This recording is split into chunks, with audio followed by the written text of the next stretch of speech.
Folks, so we're here with Brian Kelly, who is going to give us a tour of Glasgow Manor, 30 acres in the middle of Pottstown, which is for sale. Tell us a little bit about the history, Brian. When was this house built?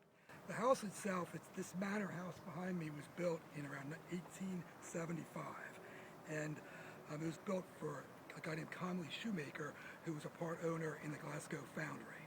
And it's an incredible property. We're on 30 acres here. The house itself has now been converted into apartments. It now consists of 6 apartments. When it was built, the property was sort of like a self-contained village. The house itself, the manor house behind me, is also an ice house, a pond for creating ice in the winter, a gardener's cottage, a real large barn, a gatehouse. You were telling me they even made their own gas here. That's right, they had their own carbide gas plant here. It wasn't, this was the middle of nowhere in the late 1800s.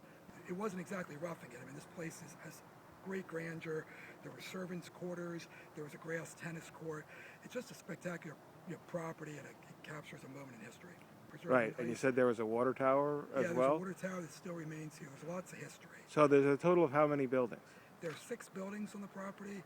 Right now it's comprised of 11 really cool residential units.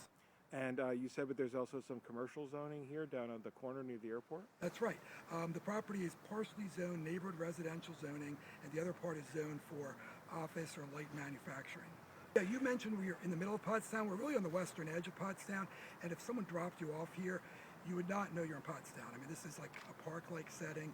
We're overlooking the Manatawny Creek and the railway that goes from the tourist rail line that goes between Boyertown and Pottstown that adjoins the property. But yet we're just a minute from Route 100. We're right next to Pottstown Airport for someone who has a small plane. It's really convenient.